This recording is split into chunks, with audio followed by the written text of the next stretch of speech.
todo listo para la fiesta del cine documental Docs MX a la vuelta de la esquina.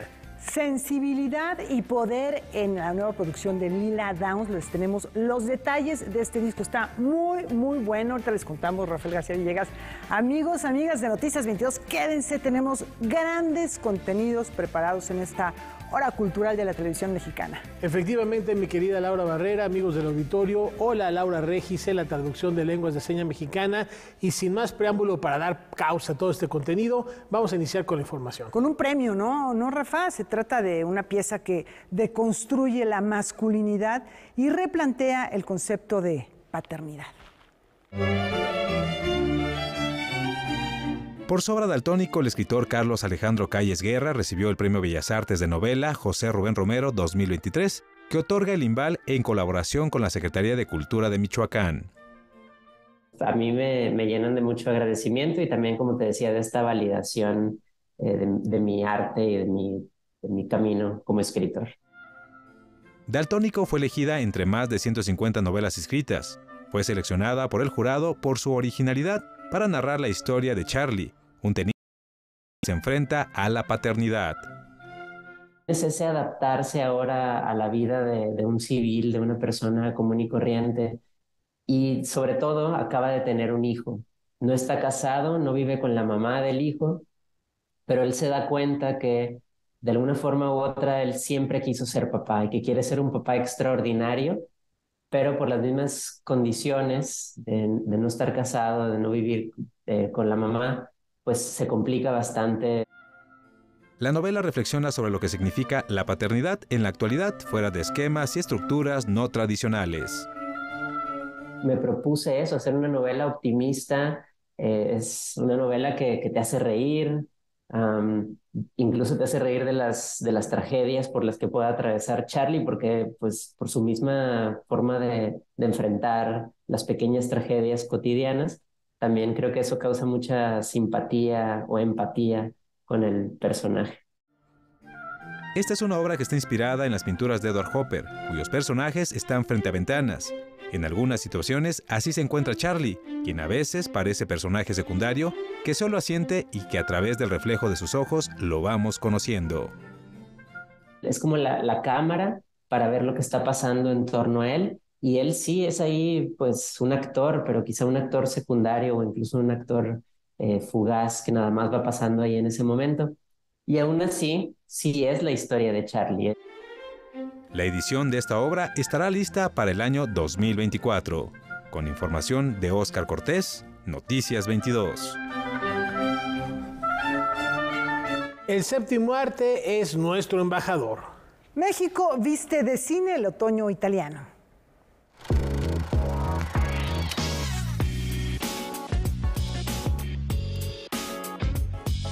Desde Roma, la ciudad eterna, la Casa del Cinema abrió sus puertas al séptimo arte mexicano para presentar largos, medios y cortometrajes creados por cineastas de nuestro país, los cuales serán homenajeados por 3 días en la 4ª edición de la Muestra de Cine Mexicano Otoño 2023.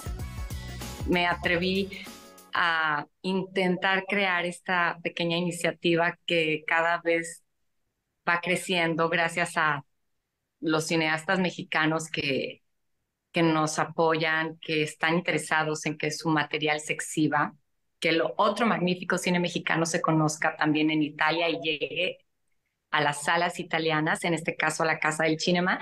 Y la idea surge porque no hay un espacio únicamente para el cine mexicano en toda Italia. Somos los únicos que nos dedicamos a exhibir, a difundir el cine que se hace en nuestro país.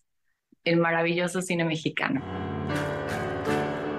Se presentarán un total de 26 películas, entre ellas la versión restaurada de Tepeyac de Carlos E. González y El poder en la mirada de José Ramón Miquela Jauregui, cortometrajes animados como La frontera de Cristiana Redondo y Entre líneas de Juan Paulín. Además, contará con la participación del Taller del Chucho, animadores mexicanos que formaron parte de la producción de Pinocho de Guillermo del Toro. Nuestra película para estrenar junto a El Suavecito es el cortometraje de Chisco Laresboiti, de Santuarios del Infinito, que viene también a hablar de esta parte arqueológica de México, que es preciosa, que que encuentran se identifican mucho, ¿no? Los italianos con esta parte de México, de zonas arqueológicas, porque Roma también es una ciudad de ruinas muy bellas. Para Cecilia, el cine de México logra transmitir esas emociones y hace que el público italiano conecte inmediatamente. Por ello, desean crecer como iniciativa y así regalarle más visibilidad al cine de nuestro país. Esta muestra estará disponible del 29 de septiembre al 1 de octubre con entrada libre. Para Noticias 22, Natalia Ochoa. Ecos lorquianos resuenan en el presente. Dejemos que la poesía invada nuestros sentidos. La poesía no quiere adeptos, quiere amantes, decía Federico García Lorca. Y ciertamente en él tuvo a uno de los mejores. Y aunque su vida fue corta, el calado de su obra es profundo. A 88 años de su muerte, la Universidad Autónoma de la Ciudad de México organiza el Congreso Internacional México, Federico García Lorca y la tradición andaluza. Y en México tiene una presencia muy importante porque ha sido una figura seguida por intelectuales nuestros, particularmente de los contemporáneos que fueron casualmente también parte de una generación que coincidió con él en el tiempo y en la historia, ¿no? Carlos Pellicer viaja a España, al Congreso Antifascista en Valencia. El Congreso fue inaugurado hoy en la Universidad Autónoma de la Ciudad de México con una conferencia magistral a cargo de Luis García Montero.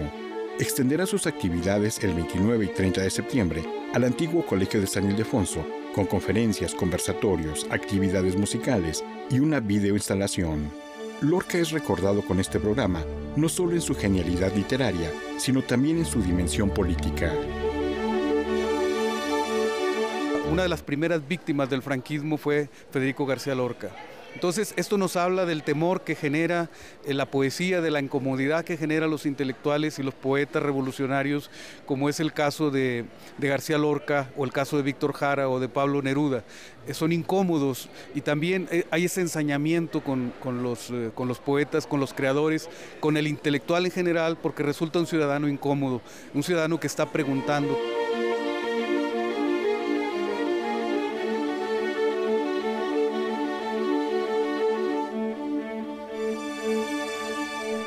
Todo artista revolucionario, su compromiso fundamental es con su lenguaje, con su discurso y con su conciencia, no con el poder.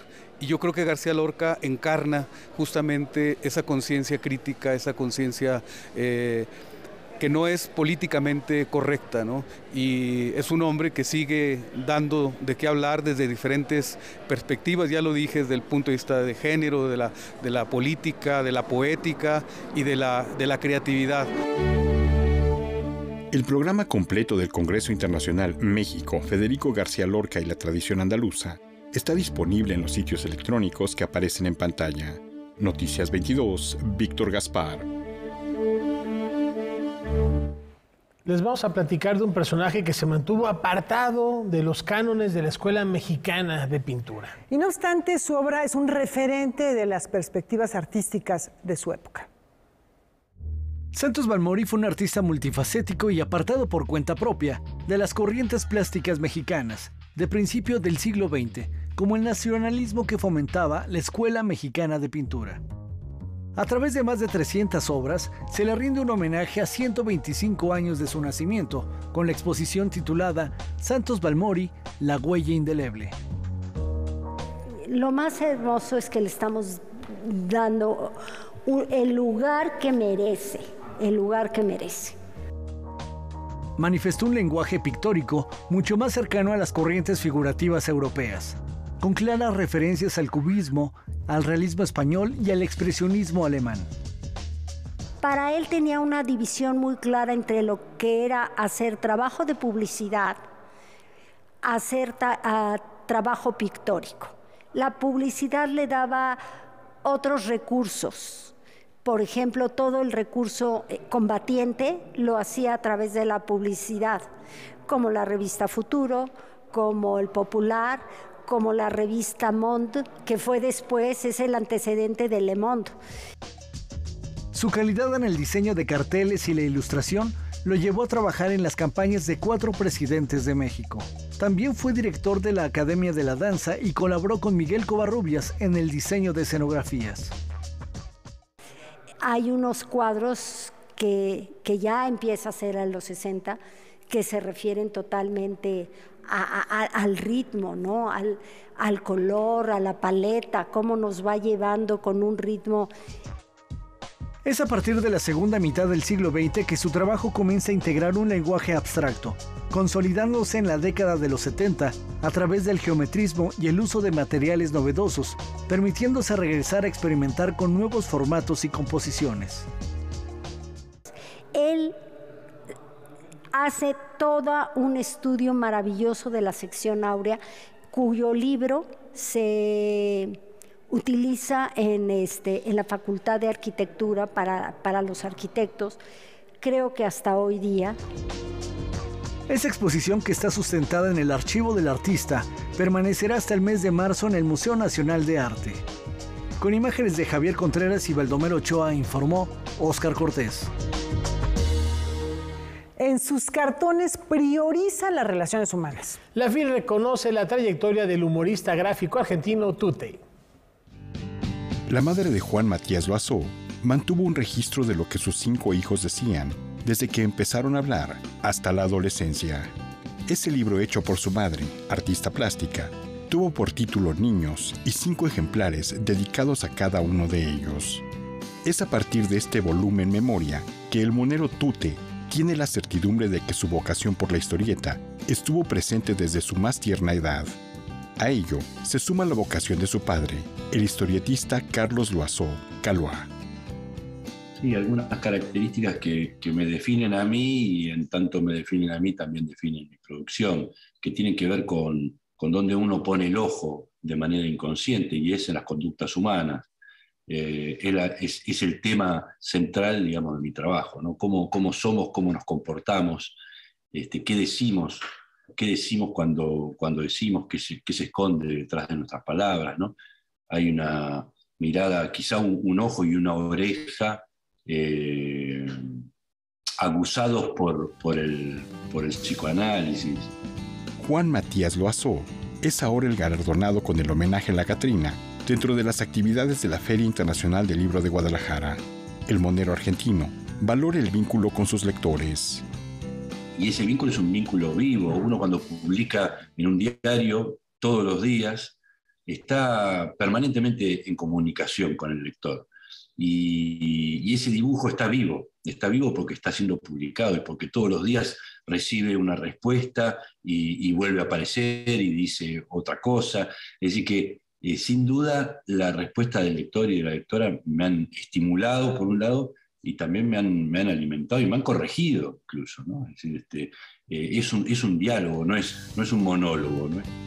De igual modo, Tute habla de sus cartones como una cuidada síntesis de humor, de ideas en la época de los memes, a los que les reconoce su repentismo, la capacidad de hacer humor al filo de la noticia.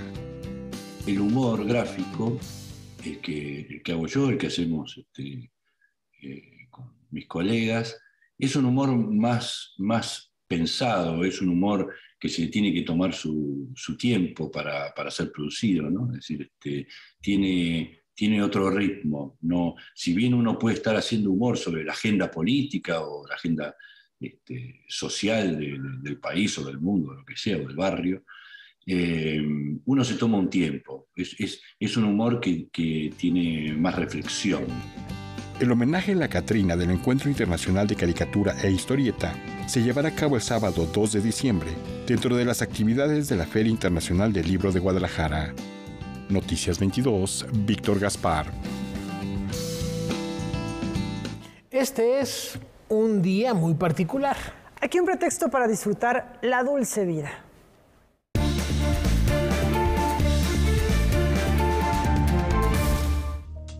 Prolífico actor italiano, Marcello Mastroianni dejó su huella en más de un centenar de películas.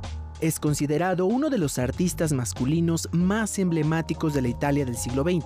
Logró conquistar a decenas de mujeres excepto a Claudia Cardinale, a quien consideró su amor platónico.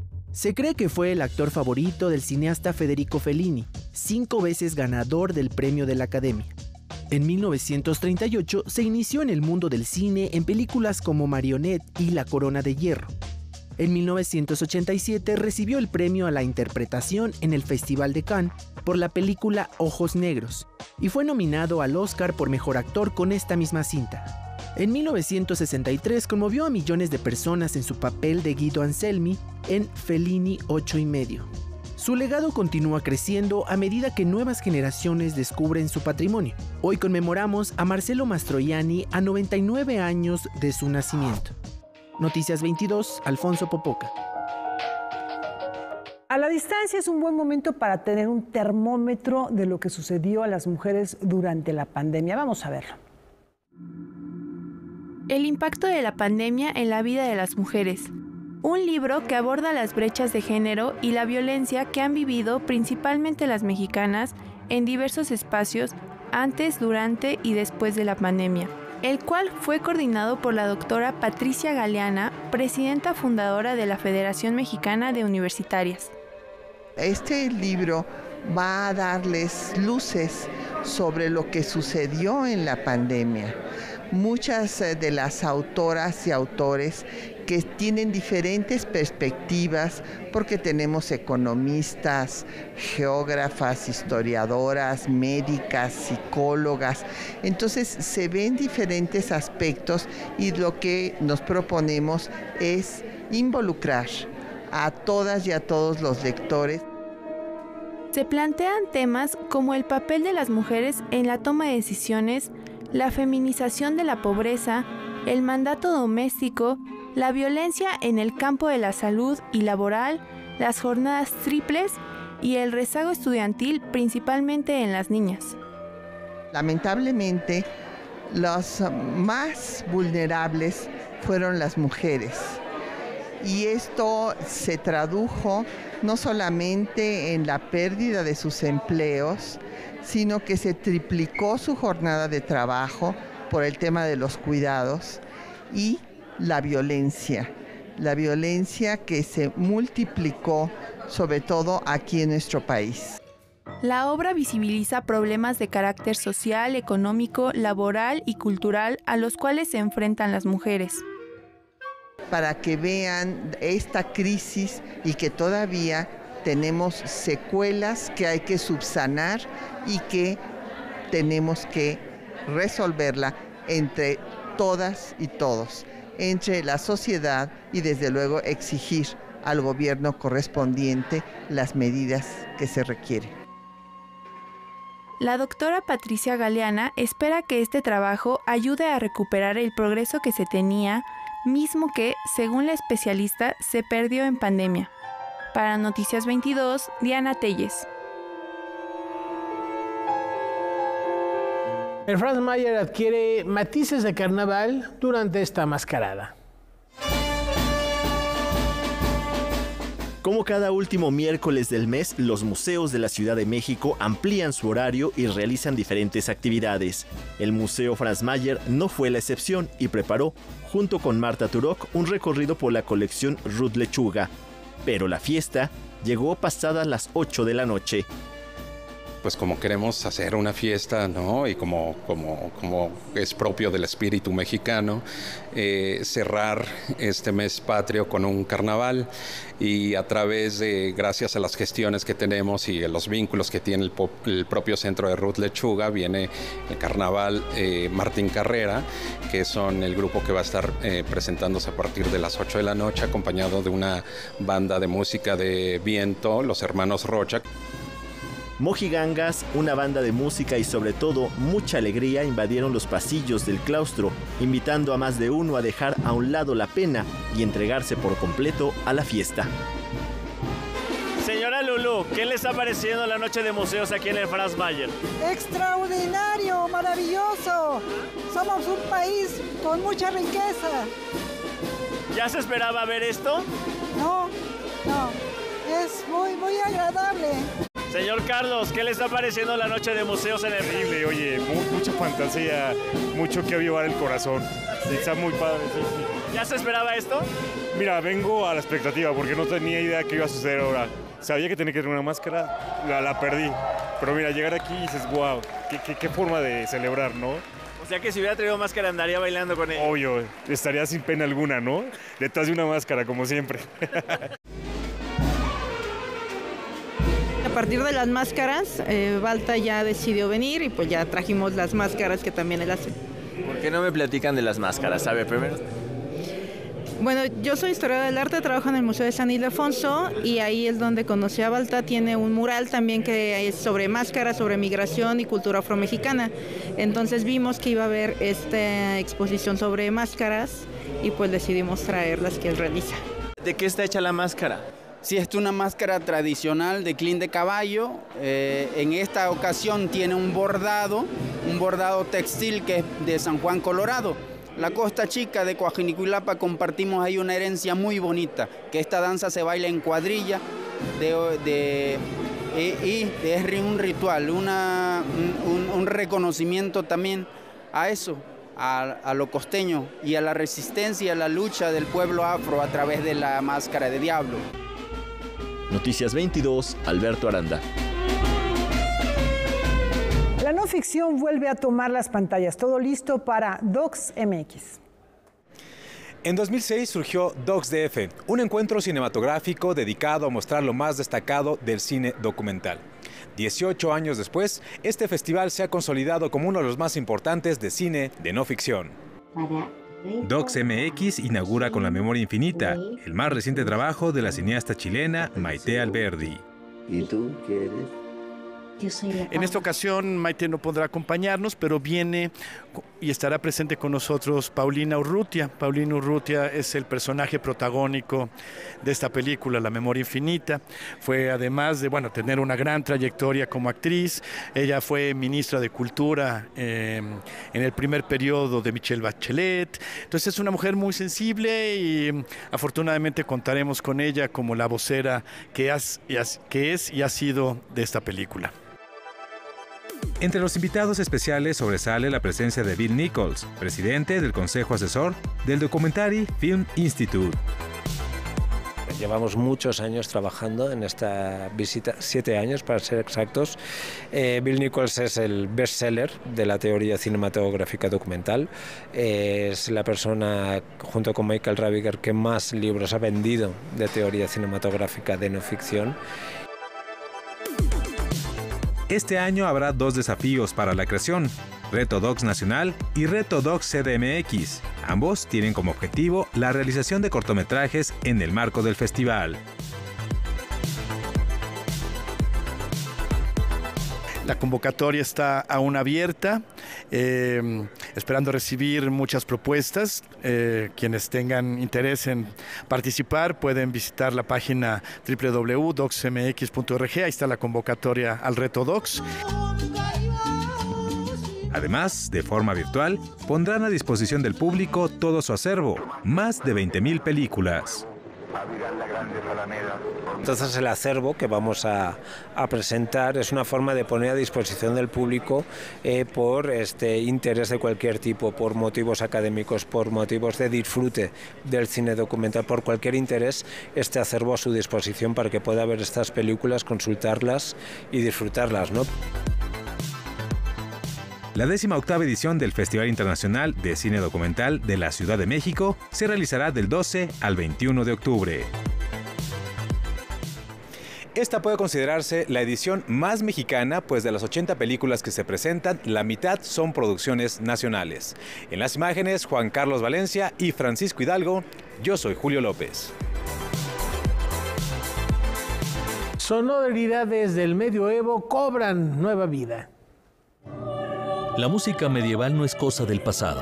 A pesar de la distancia temporal, su belleza y luminosidad sigue conectando con lo más profundo del ser humano. Tal es la convicción del ensamble vocal español Egeria. Es una música con un lenguaje mucho más cercano a nuestro lenguaje actual, mucho más de lo que pensamos. Constituido a finales del año 2017 por 4 talentosas voces femeninas, Egeria se ha afianzado como un grupo sui generis en la geografía ibérica, debido a que centra su trabajo única y exclusivamente en el repertorio medieval, particularmente de los siglos XII y XIII, y a pesar de los retos que supone la recuperación de esta música, realmente no teníamos a nuestro alrededor, ¿no?, ningún tipo de grupo en el que, bueno, pues se trabajase la música medieval como nosotros lo queríamos trabajar. Ambas somos musicólogas, ambas somos cantantes, y entonces lo que hemos hecho es hacer el enlace entre la musicología, pues, y el canto. Hay muchísimos datos que se nos escapan porque simplemente nos escribían. La mayoría de la música se interpretaba de memoria, solamente se registraba para, bueno, pues para poder apelar a la memoria. En un principio, el cuarteto se enfocó en la riqueza de los manuscritos hispanos más importantes, pero con el tiempo amplió su espectro hacia otras fuentes del viejo continente. De allí que sus programas se han caracterizado por trazar una suerte de paisaje sonoro de la Europa medieval. Lo que intentamos es ser lo más fieles a las fuentes teóricas que podemos ser. Recientemente, el ensamble vocal visitó nuestro país para presentar su primera producción discográfica titulada Imperatrix Ágata, monodias y polifonías del tropario de Catania. La base de toda la concepción del disco es un manuscrito que se encuentra proviene de Sicilia, pero se encuentra resguardado en la Biblioteca Nacional de España. Nosotras hemos hecho una reconstrucción polifónica, es decir, hemos añadido otras voces siguiendo los preceptos de improvisación vigentes en la época. Imperatrix Ágata, álbum debut de Egeria, ya está disponible en plataformas digitales. Con información y texto de César H. Meléndez, Noticias 22. Este hallazgo que les vamos a presentar nos remonta a siglos antes de la caída del Imperio Romano de Occidente.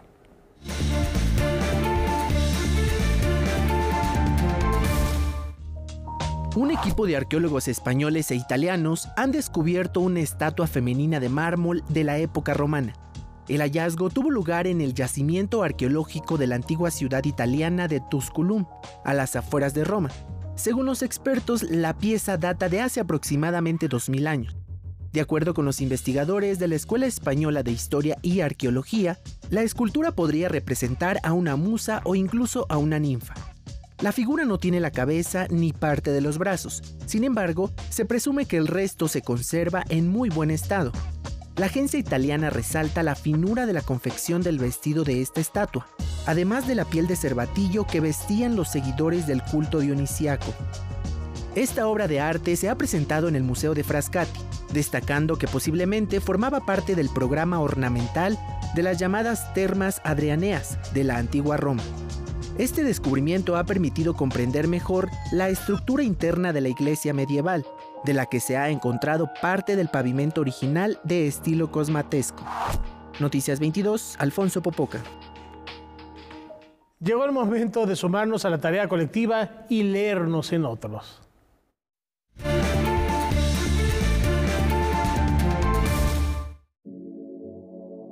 Hay libros que son más que literatura. Así es la novela Nada, de la danesa Jan Teller. Prosa sin repostería literaria, trama sin maquillaje. Además de ser un estupendo texto literario, es una crítica brutal contra la sociedad moderna y su concepto de bienestar. Que un grupo de niños de un país de primer mundo se convierta en una horda fanatizada por un proyecto no puede entusiasmar a nadie. Por eso en algunos países el libro se ha convertido en libro de texto, mientras que en otros se ha prohibido. Teller retrata en Nada una sociedad donde todo se vale para darle sentido a la vida. El sacrificio de una mascota, la exhumación de un cadáver, la destrucción de un crucifijo, la amputación de un dedo o el ofrecimiento de la virginidad. Es la vida como espectáculo, como relumbrón de cohete que al estallar solo es una nube oscura y pestilente. Como la vida no tiene sentido, al buscarlo se destruye el sentido mismo de las cosas. La voluntad colectiva se impone a la individual y el valor de las cosas puede resumirse al valor del dinero.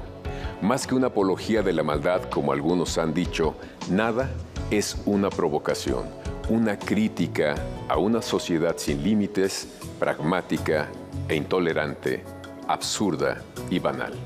Los libros son ventanas para mirar lo nuevo y para mostrar lo nuestro. También son puentes para transitar por esos mundos paralelos que enriquecen al nuestro. Cuénteme qué lee, porque la lectura es una tarea colectiva. Nos leemos en otros. Este delirio durante un cuarto de siglo se ha traducido en letras. Vamos a ver. Ediciones Delirio surgió hace 25 años y hoy sigue publicando poesía, novela, filosofía, geografía y arte, por mencionar algunas líneas editoriales. Dolores Castro. Ella, puedo decir, es como nuestra madrina. Es la que nos abrió este rumbo editorial. Cuando la publicamos, cuando estuvimos cerca con ella, nos dimos cuenta de las posibilidades grandes que teníamos de crear un catálogo con grandes autores. Y entonces sí, ella es la iniciadora, es para nosotros, te digo, se vuelve como nuestra madrina en ese sentido. Y bueno, pues a lo largo de 25 años hemos tenido la fortuna de tener en nuestro catálogo pues autores de la talla de Elena Garro, por ejemplo. Con el tiempo, al nombre de Dolores Castro se le sumarían el de Alberto Blanco, Roberto López Moreno, Felipe Garrido y otros tantos autores. Para este aniversario, el sello sigue creciendo al participar en ferias como la de Frankfurt y traduciendo autores. Está por salir algunas novelas cortas, pero inéditas, de su trabajo. Lo tenemos en una coleccióncita que se llama Los Cuadernos de Elena, porque a fin de cuentas, pues son pequeñas obras, a lo mejor no terminadas como tal, pero que tienen un gran valor para la literatura. Estamos por publicar ahora, incluso para la Feria del Libro de Guadalajara, a Seamus Heaney, es poeta, premio Nobel irlandés, ¿no? Está dentro de una colección, de una antología que estamos haciendo una traducción. Por último, en breve se dará a conocer una convocatoria para publicar nuevos autores. En la editorial nos hemos propuesto abrir una colección que le llamamos Ópera Prima. ¿Para qué? Para que en esta convocatoria puedan concursar los escritores jóvenes que no han publicado y que si se acercan a una editorial, lo más seguro es que les digan, pues no, o dime cuál es tu trabajo anterior, todo tu experiencia, ¿verdad? A lo mejor el día de mañana ellos estarán publicando en una editorial mucho más grande, pero la satisfacción para nosotros puede ser que nosotros sembramos esa semilla, y eso es una de las cosas que nos importa mucho. Noticias 22, Alberto Aranda. Aunque es más común de lo que suponemos o deseamos, olvidar las palabras puede ser una alerta. ¿Has escuchado frases como ¿qué te iba a decir? O lo tengo en la punta de la lengua? Todos hemos experimentado ese momento en el que estamos contando algo y de repente se nos olvida la palabra que queremos usar. Es común experimentarlo de manera ocasional, pero si ocurre con mucha frecuencia, ya sea con palabras, nombres o números, esto podría ser una señal de trastorno neurológico. Según la investigación realizada por The Conversation, a esta condición se le llama afasia anómica y puede estar asociada con un daño cerebral debido a derrames, lesiones en la cabeza o demencia. La mayoría de las personas con este problema se benefician enormemente al recibir indicaciones para describir o imitar el uso del objeto, pero si las señales no ayudan, es probable que esto indique una pérdida real del conocimiento o significado de las palabras. En adultos sanos, las fallas están relacionadas con cambios en la actividad en la región del cerebro que controla el habla. En la afasia progresiva, la región del cerebro que procesa el significado de las palabras muestra una pérdida de células y conexiones nerviosas o atrofia. Los patólogos del habla pueden entrenar al paciente en tareas de denominación, utilizando diferentes tipos de señales o indicaciones para ayudar a recuperar palabras. Desafortunadamente no existe un tratamiento eficaz para la afasia anómica. aunque algunos estudios han sugerido que la terapia del habla puede producir beneficios temporales. Para Noticias 22, Iván Ramírez. Y ahora nos vamos a San Sebastián. Leonardo García Sao sigue de cerca la fiesta cinematográfica de Donostia. Hola, ¿qué tal? ¿Cómo están? Buenas noches. Aquí reportando desde el Festival de San Sebastián, su edición número 71, que ya está llegando a su fin. Los premios se entregarán el próximo sábado y ya terminó de pasar toda la sección competitiva, en la que ya había yo mencionado no hay películas mexicanas, aunque hay una coproducción llamado Ex-Husbands o Ex-Maridos, donde hay dinero mexicano, que es una comedia agradable. Pero hay que señalar que las películas mexicanas que están en Horizontes Latinos han hecho muy buen papel, sobre todo la de El Eco, nuevo documental de Tatiana Hueso, que tuvo una función realmente muy afortunada, con aplausos, con una larguísima ovación que le brindó el público de San Sebastián a la directora, que estuvo presente junto con su fotógrafo Sebastián Pardo. La película es un documental muy diferente a los que ha hecho antes, que eran los documentales signados de alguna manera por temas más oscuros, donde existe la violencia, la desaparición de personas. En este caso hizo una visión sobre la infancia en la comunidad rural del Eco, en Puebla, y es un documental muy tierno y lleno de esperanza. Eso en cuanto, falta todavía por exhibirse Tótem de Lila Vilés, y ya también Heroico de David Sonana ha recogido elogios. En cuanto a la competencia, me quedo con algunos títulos, sobre todo la argentina Puan de María Alche y Benjamín Neistat, una muy buena comedia sobre la filosofía o sobre la impartición de filosofía, un tema que parecería no muy apto para la comedia, pero que aquí funciona muy bien.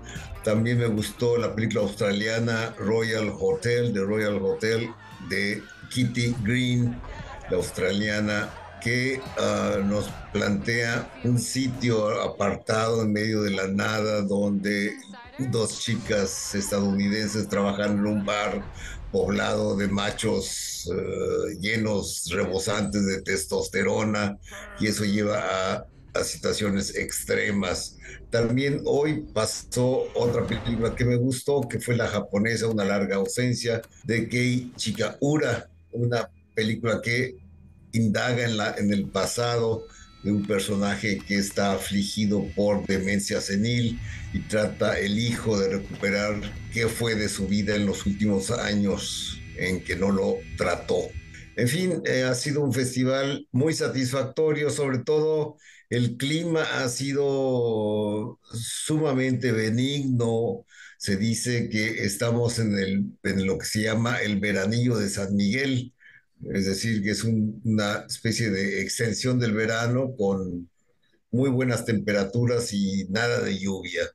Entonces, creo que es una edición memorable del festival, que ya sabremos el próximo sábado a quienes premian. Y bueno, yo con esto me despido. Nos vemos ya en México la próxima semana. Hasta la próxima.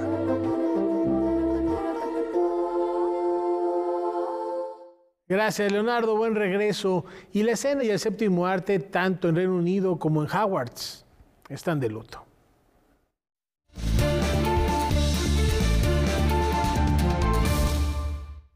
El actor irlandés Michael Gambon falleció hoy a los 82 años a causa de una neumonía. Marcó huella para siempre al interpretar al entrañable Albus Dumbledore en la saga cinematográfica de Harry Potter. Nacido el 29 de octubre de 1940 en Dublín, Gambon debutó sobre el escenario en una producción de Otelo, en el Teatro Gate de la capital irlandesa. Fue reconocido también por series como El detective cantante, además de desarrollar una larga carrera en el arte dramático y en la gran pantalla. A lo largo de su trayectoria, Gambon recibió 4 premios de la Academia Británica en la categoría de Mejor Actor y fue nominado a 2 premios Emmy. Además de la enfermedad que lo llevó a la muerte, el intérprete del profesor Dumbledore sufría de pérdida de memoria, lo que ocasionó que abandonara su vida actoral tanto en el teatro como en el cine. Descanse en paz, Michael Gambon. Noticias 22, Alfonso Popoca.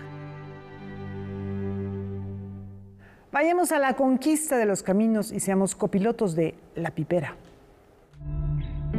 Miriam era muy guapa, tenía mucha personalidad y porte. Miriam Ochoa dejó su carrera como médico para convertirse en la primera mexicana y posiblemente la primera mujer del mundo en operar un tráiler de doble remolque. Su vida y su historia quedó retratada en el documental La Pipera. Cuando yo le avisé a mi mamá que después de ser médico me iba a dedicar a los camiones, no, mi mamá casi se me desmaya. Fue una cosa fuertísima para mi mamá el que yo le dijera que quería ser operadora. La verdad es que yo hasta ese momento pues, pensaba que era un personaje de ficción. Justo en esa época, a inicios de los 80, pues estaban las películas de ficción de Lola la Trailera. Bueno, pues pensaba que este era un personaje pues, que había salido ahí del imaginario. Dejó los libros, dejó... La realidad supera la ficción, pues Miriam conducía un vehículo cargado con residuos peligrosos. Eso sí, bien maquillada, peinada, en tacones y vestido. Y simplemente dijo, título, tarjeta de circulación. Yo soy camionero. Esta historia pues, se nutrió y siguió creciendo durante los últimos 30 años de pues, muchas experiencias, ¿no? Algunas pues desagradables, otras evidentemente pues no, y de muchas anécdotas y de muchas vivencias en la carretera, ¿no? Chingona para la reversa, en el buen sentido de la palabra. No fue fácil abrirse camino en ese mundo dominado por los hombres. Eran camiones, a comparación de los de ahora, sumamente rudimentarios, ¿no? Sin comodidades, muy duros para manejar. Se requería mucha fuerza física para poder operar esos camiones, y más cuando traes doble remolque. Entonces, pues, conocer a Miriam fue impactante. El que sigue siempre va a ser el kilómetro más difícil. La Pipera tendrá su estreno en el Festival Internacional de Cine de Monterrey y luego viajará al Festival de Trieste en Italia. ¿Tú te deberías de llamarlo de la trailera? Miriam La Pipera. Noticias 22, Julio López. Con pasión, fuerza y la vocación del amor y sus raíces, Lila Downs nos presenta a La Sánchez. Tómate esta botella conmigo. Su amor por México la ha hecho ir y venir entre sonoridades de múltiples regiones. Ella admite que desde pequeña, en su natal Tlaxiaco, Oaxaca, tuvo una cierta cercanía con la música norteña. Lila Downs, con el álbum La Sánchez, demuestra de nueva cuenta su versatilidad como artista. Desde ese género regional, rinde tributo al apellido de su madre y, a su vez, llora la reciente partida de su esposo Paul Cohen. Una persona con la que viví 28 años, entonces el disco carga muchas emociones. También hay canciones que yo empecé a componer desde la pandemia, entonces algunas cosas que tradicionalmente yo he hecho sobre crítica social, y también hay unos temas dedicados a nosotras las mujeres y pues a mí misma. Una canción que se llama Dos Corazones, del señor Miguel Luna, un gran compositor, marcó mucho ese camino norteño, porque a mí, yo siento que la música norteña también es mía. La reina mixteca presenta un disco muy personal y no descuida ni deja de lado ese espíritu nacionalista que lleva consigo desde los inicios de su trayectoria artística. Su propósito, según sus palabras, es mostrar al mundo el crisol cultural que es México.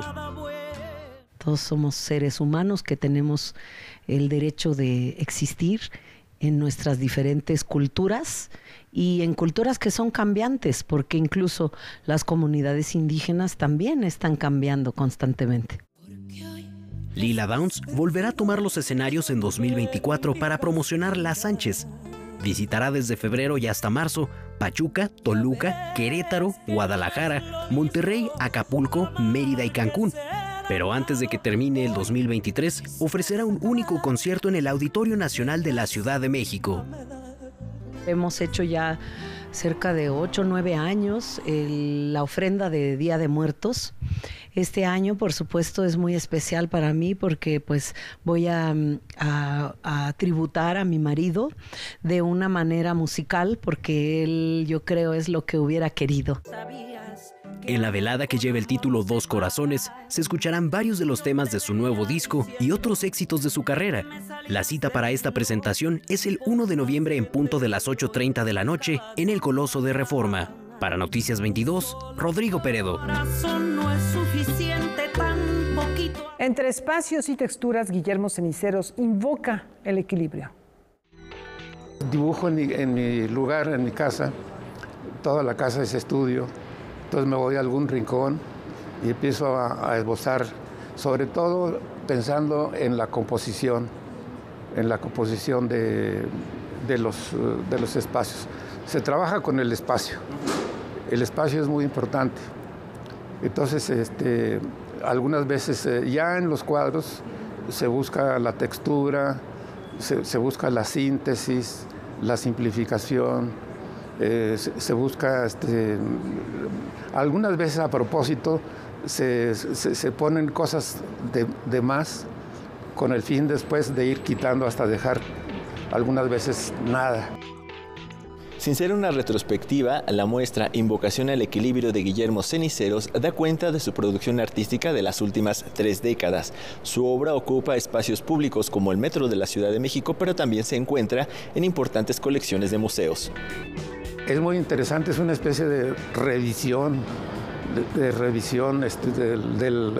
esto es un resumen también, un resumen de lo que se ha hecho y que da también motivos para cosas que se van a hacer.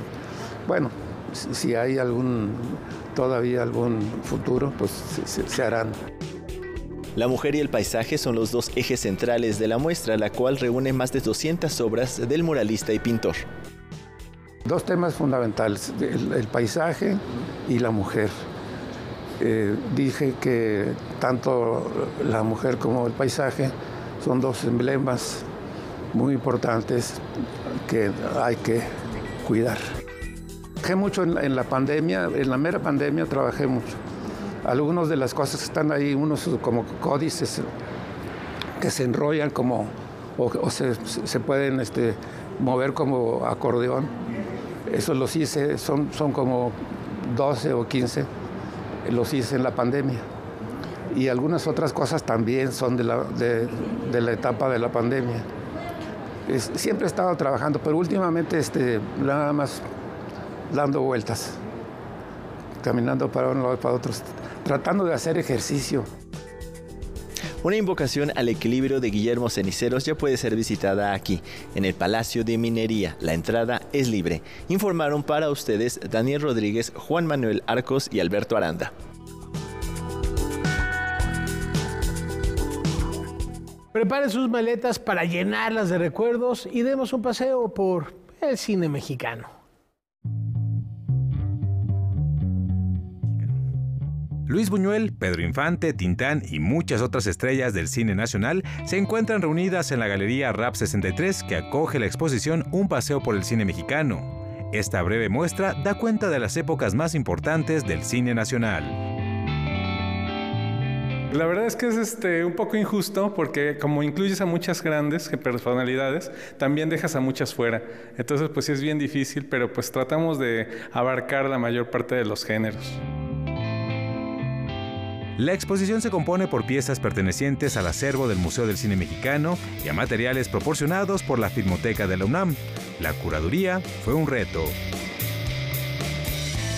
Yo creo que la complejidad es como escoger un pedacito de cada cosa, ¿no? Pero por supuesto que nos faltaron décadas, ¿no? Décadas muy importantes como los 60s, pero sin embargo sí tenemos parte de la época de oro del cine mexicano, tenemos gran parte de películas de culto, ¿no? Que entran la de los luchadores y pues entre otras tantas, ¿no? Destaca una colección de carteles originales del cine de luchadores. Han sido recolectados con el tiempo. Muchos de ellos están impresos en algodón, en cartón de algodón. Y pues son materiales que se utilizaron para la promoción de las películas. Es curioso porque no estaban hechos para durar más de una semana y sin embargo, fíjate, han pasado 60, 70 años y ahí siguen. Aquí también podemos encontrar varias joyitas y algunas curiosidades. Por ejemplo, tenemos una fotografía de los Caifanes, tenemos stills originales de Cronos, de Guillermo del Toro. Entonces realmente son como joyitas, ¿no? La muestra casi concluye en la Galería RAP 63, pero ya están buscando un nuevo espacio donde exhibir esta exposición. Noticias 22, Julio López. El 25 de agosto de 1991 se presentaba en el Hollywood Bowl el legendario Miles Davis, sin saber, Laura, amigos, que esa sería su última presentación, la última vez que pisaría un escenario, ya que el legendario trompetista falleció un día como hoy de aquel año, 1991.